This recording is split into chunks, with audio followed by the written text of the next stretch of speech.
When Becky said she wanted a divorce, I didn't react the way she was probably expecting. No yelling. No dramatic accusations. I just sat there, arms folded, listening like a man who had already seen the final scene before the play even started. Because I had. She'd chosen a quiet Tuesday evening to drop the bomb, probably thought the middle of the week would be easier, more rational. I came home from work like any other day. She was already waiting, sitting at the edge of the couch, fidgeting with the hem of her sleeves. That alone told me something was off. Becky wasn't a nervous person. She was calculated. She only acted emotional when it served a purpose. I remember her exact words. "We need to talk. I've been thinking a lot lately and I just don't think this is working anymore." I gave her a slight nod like I'd been expecting it because I had. 2 days before, I was looking for her car keys in her bag. She'd asked me to grab them while she finished up a Zoom call. I didn't dig through her things, I wasn't snooping. But when I moved her makeup pouch, I saw a slim glass bottle tucked inside, perfume. Fancy brand, heavy scent. And definitely not one of the 2 bottles she kept on our bedroom shelf. I picked it up, turned it in my hand, and that's when I saw it, a small card folded around the neck. I almost didn't open it. Almost.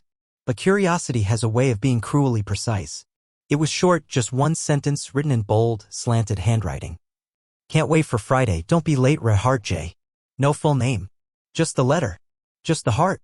Just the confirmation that I wasn't crazy. I put everything back the way I found it. Neat. Untouched. Zipped her bag shut and went about my day like I hadn't just watched the foundation of my marriage crack quietly open. I didn't ask questions. I didn't want answers that were dressed in lies. I wanted to see how far she'd go with this act. And on Tuesday, I got my answer.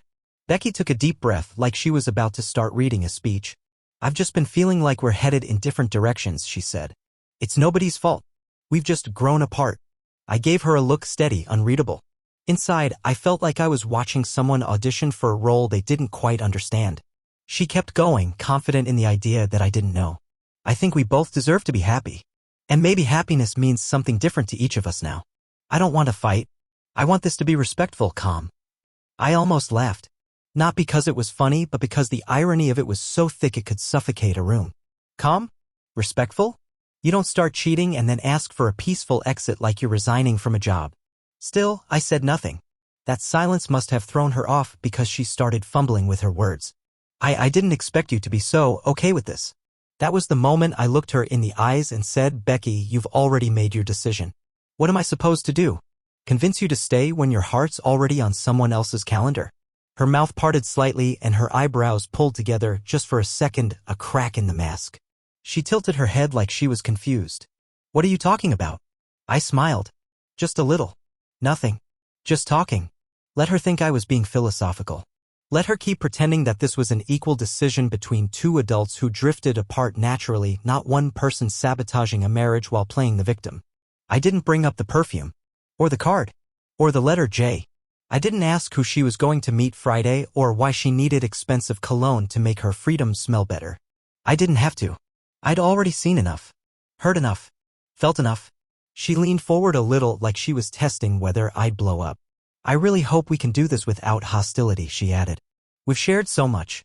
I want to leave that with grace." Grace. That word clanged around in my head like a dropped fork in an empty room. You cheat behind someone's back and then ask for grace? I just nodded. Sure. Grace.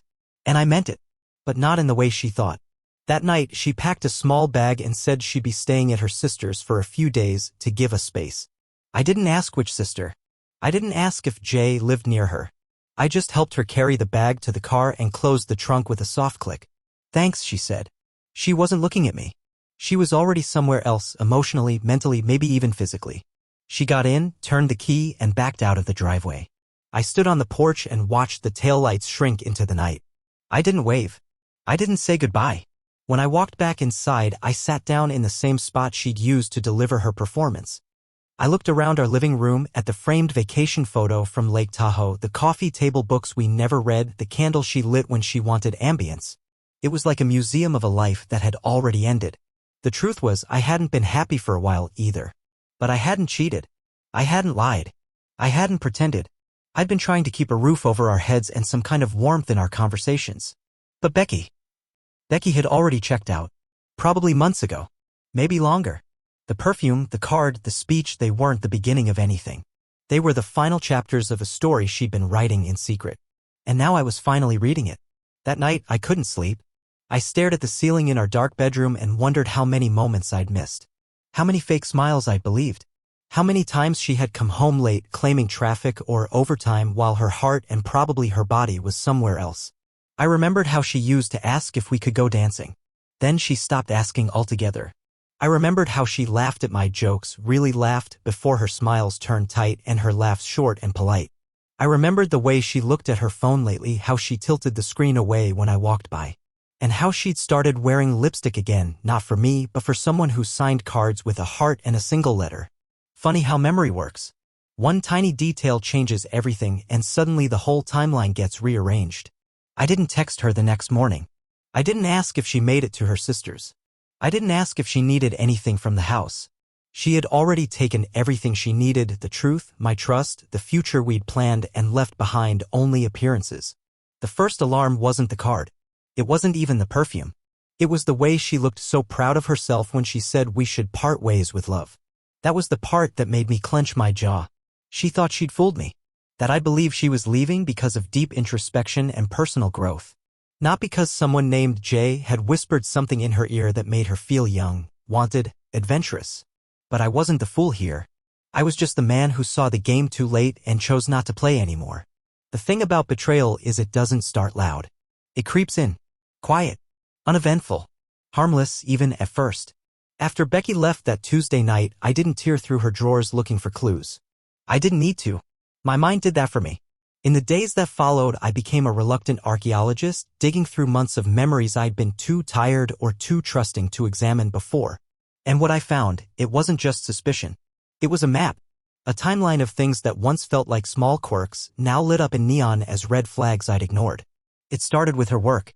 About 6 months ago, Becky began staying late at the office. Not occasionally, regularly. Like clockwork. She used to hate staying after hours. The second the clock hit 5, she was already grabbing her bag, texting me that she was on her way home. We used to joke about how allergic she was to overtime. Then, somewhere along the way, that flipped. I remember asking her once if she wanted me to pick her up, maybe grab dinner on the way. She smiled and said, "It's fine, babe. Don't wait up, I'll probably just Uber." That was new. She never minded me picking her up before.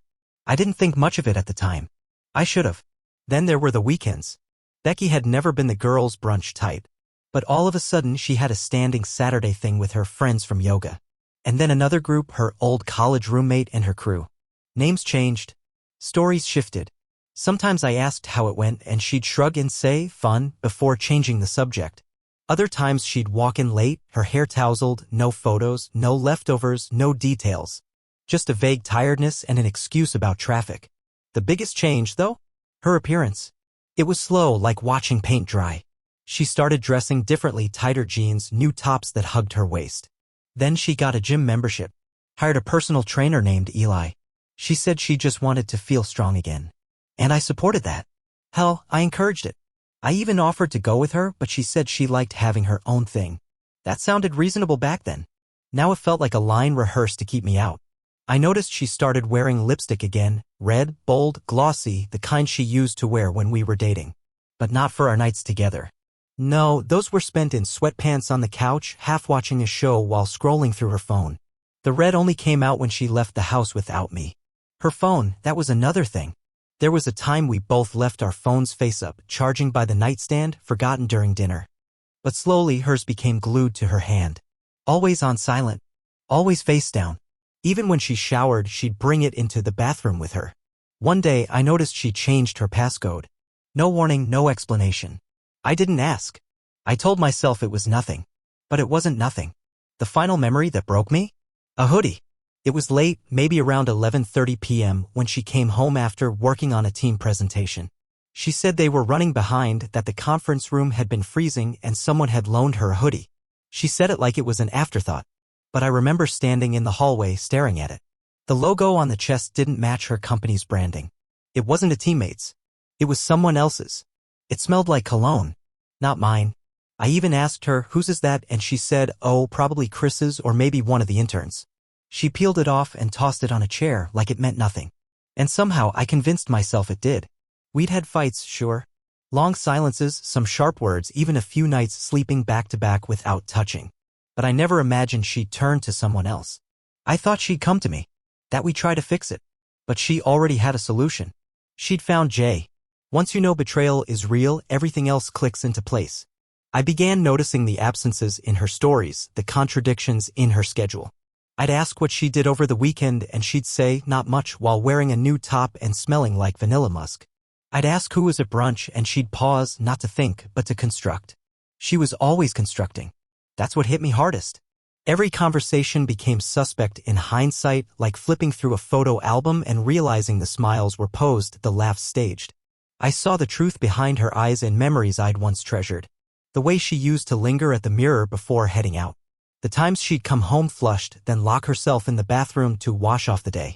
How she suddenly had networking mixers that required heels, perfume, and the kind of purse you only carry when you know someone's going to notice it. I even remembered her texting less. At first, she'd always check in during the day, a meme, a miss you, a quick how's your day. Then those dwindled to emojis. Then nothing.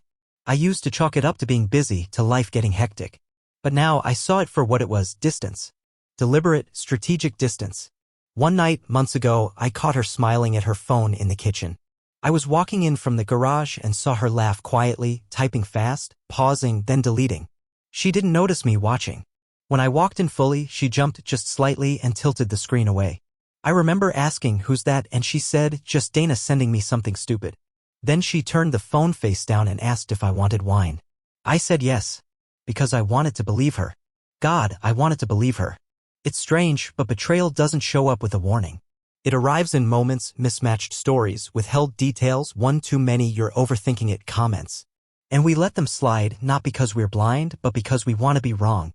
Nobody wants to believe the person they love is lying to their face. But once the truth settles in, the memories rearrange themselves and they don't lie. They become evidence. The hard part wasn't discovering the card in her bag. It was realizing that it didn't surprise me. It just confirmed everything my gut had been screaming for months. All those Saturdays. All the long showers. All the locked phones and gym selfies. It wasn't anxiety. It wasn't insecurity. It was instinct. And I buried it because I loved her. Now I was finally listening.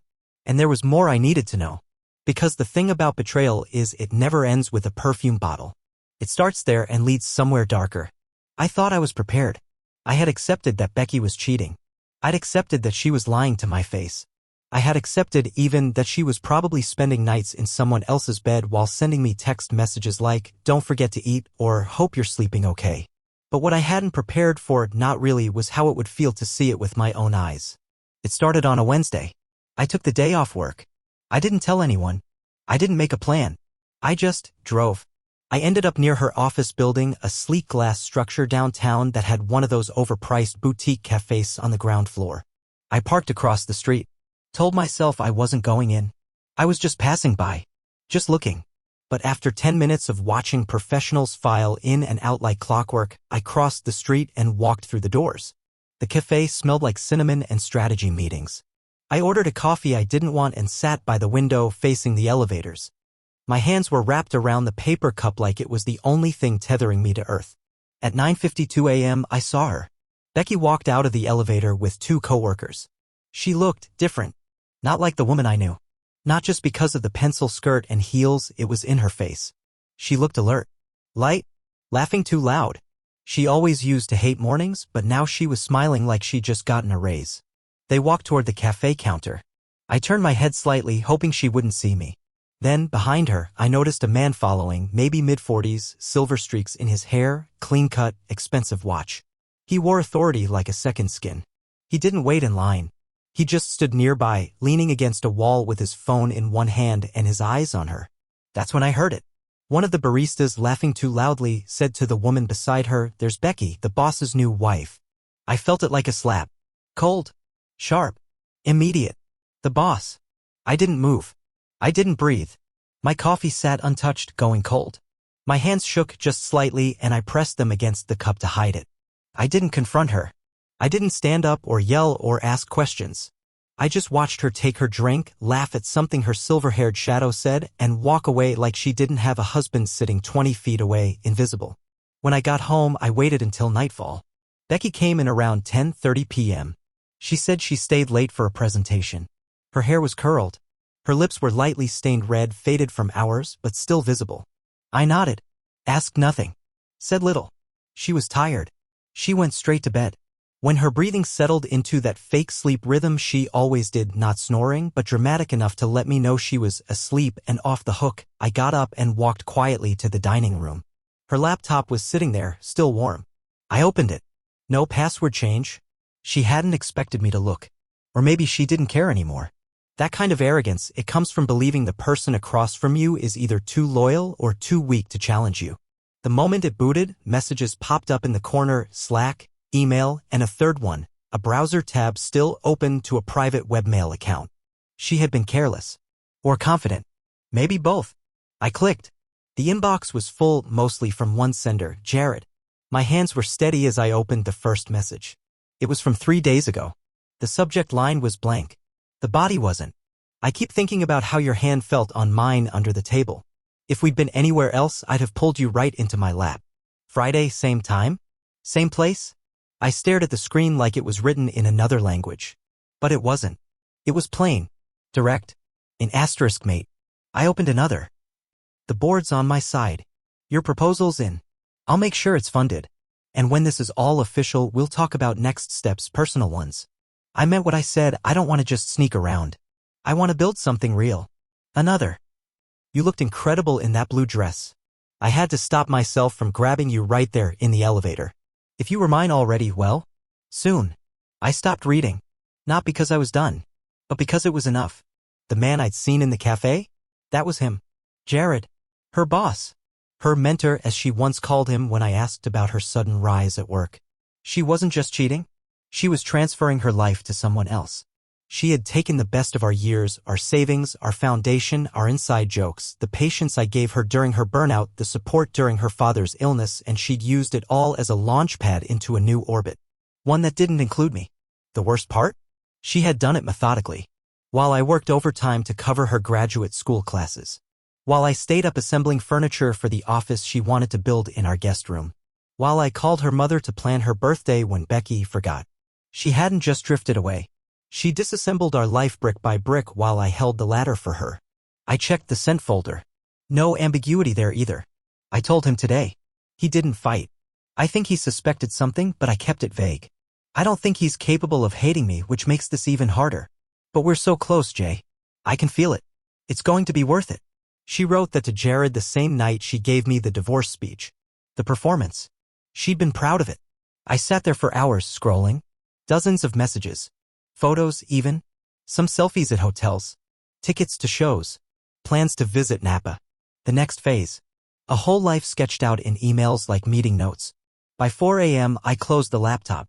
I didn't cry. I didn't scream. I just sat there, blinking at the screen, wondering how long I'd been asleep to it all. When she woke up later that morning, she was all yawns and stretches, complaining about her back and the meeting she had to get to. I said nothing. I let her go. She had no idea what I knew. But that was about to change.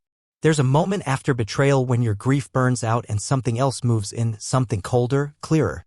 For me, it arrived the morning after I read those emails. I didn't feel sad anymore. I didn't feel confused or heartbroken or lost. I felt sharp. Ready. Becky had made her move carefully, strategically. She had thought through every step of her exit, building a new life while making me believe she just needed space. She was methodical. But she made one mistake. She underestimated me. I didn't sleep much that night. I showered at 5 a.m., shaved, got dressed like it was a normal day, and drove straight to my lawyer's office. I didn't even call first. I sat in the waiting area until they opened, and the moment the receptionist turned on the lights, I asked to speak with Daniel, my attorney for the refinancing we did last year. When he saw me, he raised an eyebrow. This early, huh? Becky's cheating, I said plainly. It's not speculation. I have emails. Photos. Her boss. It's been over a year. He didn't ask for proof. He just nodded and opened his laptop. Let's start with the basics. What's still in both your names? That's where Becky's second mistake came in. When we refinanced the house last year, we decided, at her suggestion, to move the deed under my name for credit reasons. She said her student loans would complicate things. I agreed. I trusted her. That trust had now become a legal we*p*n. The house is yours, Daniel said, scanning the records. And the lease on the garage unit? That's in your name too. The car? I asked. He clicked a few more times. Yours. She's a co-signer on the insurance, but the title's clear. I leaned back in the chair, exhaling for the first time all morning. Good. Start the divorce paperwork. File today. You want to serve her? He asked. Yes, I said. But not yet. First, I need to secure everything. By noon, I had transferred the majority of our shared savings into a new solo account. I left her half, just enough to avoid legal trouble, but I moved anything that was mine, gifted, or earned. I canceled her access to the joint cards, froze the one she used most frequently, removed her name from the gym membership. I even called the leasing office for the garage and terminated her key fob, citing safety concerns. It was all above board, all legal, all fast. That evening, I got home before her. I packed her things, not everything, just the essentials. Clothes, toiletries, a few framed photos I figured she might want. I placed them in neat stacks in side boxes and set them by the door. Then I changed the locks. At 7:43 p.m., Becky texted, running late, still at the office, weary face, don't wait up. I didn't respond. At 10:18, she tried her key. I heard the soft click-click of the lock not turning, then silence. She knocked. Once. Twice. Then harder. I opened the door slowly. She looked tired and confused. What the hell? She asked. I stepped aside so she could see the boxes. You changed the locks? Yes. Why? Because as of tomorrow, you no longer have legal residence here. She blinked. Her mouth opened, but no words came. She looked at the boxes, then at me. You're kidding. No. You can't do this. We're still married. I reached into the doorframe and handed her an envelope neatly labeled, sealed, with my lawyer's info printed on the corner. You're being served, I said. You'll find everything you need inside. Divorce petition, financial disclosures, temporary spousal support, a schedule for mediation. It's all legal. Her eyes scanned the envelope like it was radioactive. You blindsided me with this? After everything we've... No, I interrupted. You blindsided me. You cheated. You built a second life with someone else using the stability I gave you. You started this. I'm just finishing it. She went quiet.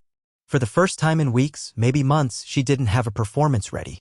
This isn't how you handle problems, my name, she said finally. We could have worked through this. We were adults. We didn't have to go nuclear. I laughed sharp and bitter. You started working on Jared's future wife months ago. This conversation is at least a year late. She looked away. That was all the confirmation I needed. I stepped back, keeping the door mostly closed. You can come get your things tomorrow. You'll need to schedule it through my lawyer. I won't be here. She stared at me, eyes wide, like she was realizing just how quickly the floor had vanished beneath her. And where am I supposed to go tonight? I don't know, I said. But I imagine Jared has a couch. Her face twisted, not in anger, but something worse, embarrassment. She hadn't expected to be seen this clearly. She was used to me being passive forgiving. She'd relied on it. Please, she said, softer. Don't do this. Let's just talk. There's nothing to talk about. I made a mistake. I nodded. And now you live with it. I shut the door gently. Not a slam. Not a statement. Just final. The next morning, I left early. Went to a hotel downtown. I didn't want to be there when she came back with whatever show she'd rehearsed overnight. I let my lawyer know to expect contact. And then I turned off my phone for the day. When I turned it back on that evening, I had 12 missed calls, 5 voicemails, and 14 text messages. The first few were furious. How could you do this? After everything? You're seriously locking me out? That's petty and cruel. Then came the rewrites. I just want to talk. Please. Let's not make this worse. Can we have dinner? One more conversation. That's all I'm asking. And finally, desperation. I'm sorry. I was stupid. I don't even know why I did what I did. I messed up everything. Please don't hate me. I didn't reply. She had already told Jared the truth in her emails, that I wasn't capable of hating her. But she was wrong. I didn't hate her. I just didn't feel anything anymore. No sadness. No jealousy. No guilt. I was operating on instinct now. Survival. Becky had spent a year building an escape plan from our life. Now she was realizing that the exit wasn't padded. It was concrete. It was cold. And it didn't include Jared's arms at the finish line like she expected. Because that was the third mistake she made, assuming he'd catch her. But I already knew he wouldn't. It started with rage. I expected that. It was Becky's default setting when she didn't get what she wanted. The morning after I served her, she called me 5 times in under an hour, each voicemail more unhinged than the last. You think you're the victim here? Grow up. This isn't how adults handle relationships, it's how cowards hide behind lawyers. You lock me out like I'm a criminal, what is wrong with you? I listened to all of them one after the other, sitting in my parked car outside the office. Her voice cracked by the 3rd message. By the 5th, she sounded like she was screaming into a pillow. I didn't respond. I just deleted them. That night, she emailed. A long message written like a letter. It started out aggressive. I hope you're happy. I never meant to hurt you. You're blowing things way out of proportion. Then halfway through, it turned. She shifted into guilt. She wrote that she was lost, that she felt suffocated, that she never planned for things to go the way they had. She called what happened a mistake. A lapse in judgment. A bad decision. Anything but what it really was, a year-long betrayal fueled by selfishness. I didn't reply. I archived it. The next morning, she showed up at my office. I saw her through the glass doors before she made it to reception. She looked wrong. Disheveled. She had always been meticulous about how she presented herself, makeup just right, hairstyled, clothes chosen with intent. But not that day. Her hair was tied back in a rushed bun. She wore jeans faded, baggy, and the same coat I remembered her throwing on 3 nights earlier when I changed the locks. No makeup. Pale. Sleepless eyes. She saw me and froze. Then she forced a smile. A weak, twitching thing that didn't reach her eyes. Hey, she said, as if we'd bumped into each other at a grocery store. I didn't get up. You shouldn't be here. I know, she said, nodding quickly. I didn't know how else to talk to you. You're not answering anything. I stayed silent. She stepped forward just a bit. I need to explain. You didn't give me a chance to explain. There's nothing to explain, Becky. Her eyes welled up. I watched her wipe them fast like she was embarrassed to show weakness even now. Please, she whispered. Can we go outside? Just 5 minutes. I shook my head. You made your choice. I didn't know what I was doing. Yes, I said. You did. Every day. Every email. Every lie. You knew. She opened her mouth, then closed it again. Her hands trembled slightly. She looked down, then back at me. Jared told me not to come here, she said. I didn't react. But inside I froze. She went on. After the lockout. After everything. I thought he'd help me. I figured he'd at least let me stay for a few days until I figured things out. But he said, she paused, took a breath, he said we had to keep things professional. That mixing personal with work was a mistake. There it was. I nodded once. So he used you. Then tossed you back when it got messy. She flinched. I'm sorry, she said. I stood. You're not sorry. You're stranded. She didn't deny it. Didn't fight it. Just stood there, trembling. I don't have anywhere to go, she murmured. My sister's out of state. My friends don't want to get involved. And I can't. I can't go back to work like nothing's wrong. I didn't know what to say. Part of me, some buried reflex, wanted to tell her it would be okay. But it wouldn't be, and she needed to sit with that.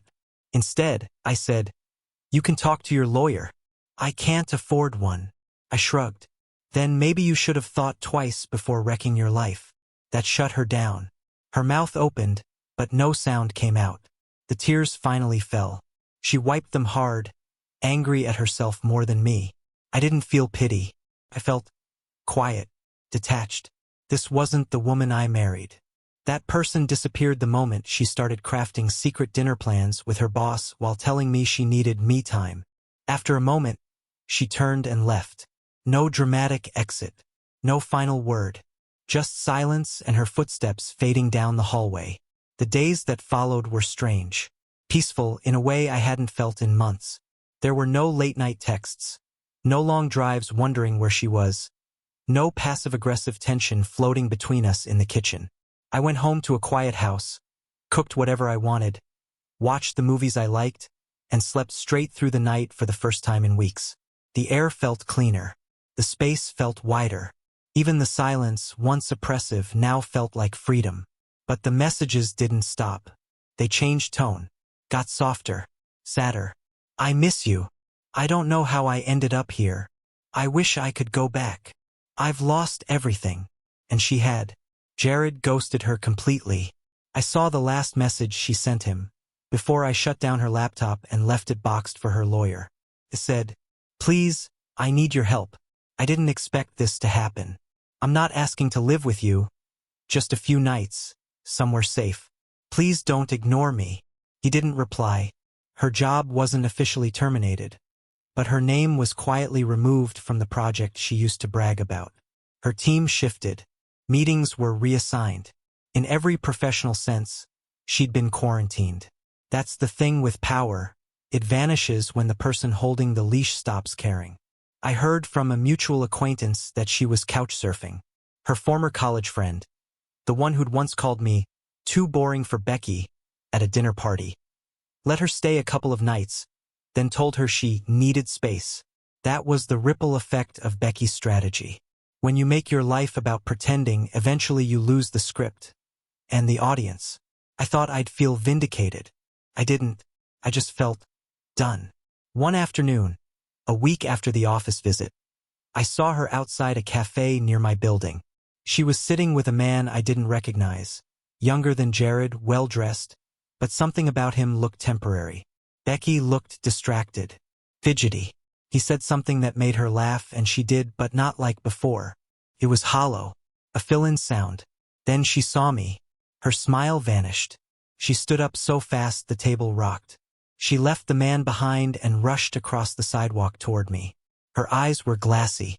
"Please," she said. Just let me say something." "No. I need." "No," I repeated. Calm, firm, final.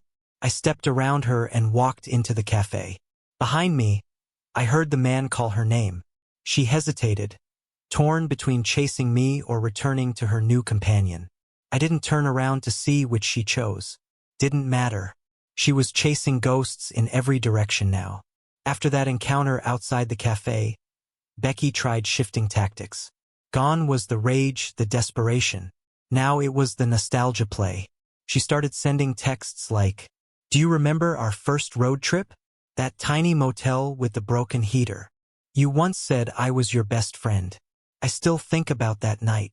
If we could go back, just once, would you?" I didn't answer any of them. Then came the tears. She showed up outside my apartment one evening in the rain. No umbrella, just mascara-streaked cheeks and shaking hands. "I'm not asking you to take me back," she said. "I just need a moment. 5 minutes. Please." I opened the door, stared at her, then said, simply, "No," and I closed it again. The old me. The one who'd once dropped everything to comfort her when her cat died. Who once drove 3 hours to surprise her with takeout from her favorite restaurant. He was gone. He had been buried by her betrayal. I saw it in her eyes. That was the moment she knew. There was nothing left to work with. No feelings to manipulate. No strings left to pull. 2 weeks later, a call came from an unknown number. I let it go to voicemail. But then I saw the transcript. It was her. "Hey, I know you're probably never going to call me back, but I needed to say this. I messed up. I don't even have a word for how badly. I gave up everything for a fantasy, and it wasn't real. Jared, he cut me off. Work, gone. Friends? Most of them won't even reply. You were the only real thing I had, and I ruined it. I'm sorry. I'm so sorry. Please, just talk to me. Please." I listened once, then deleted it. The silence afterward was louder than her voice, but not heavy. It was peaceful. For the first time in months, I felt weightless, untethered. I wasn't angry anymore. I wasn't hurt. I was just free. I no longer lived in her shadow. No longer waited for the next excuse, the next lie, the next tiny betrayal disguised as a choice. I didn't need closure. I already had it. She had gambled everything and lost. And I had walked away not just whole, but finally clear-eyed. Letting go never felt so solid. So right? The story was over. Mine finally could begin.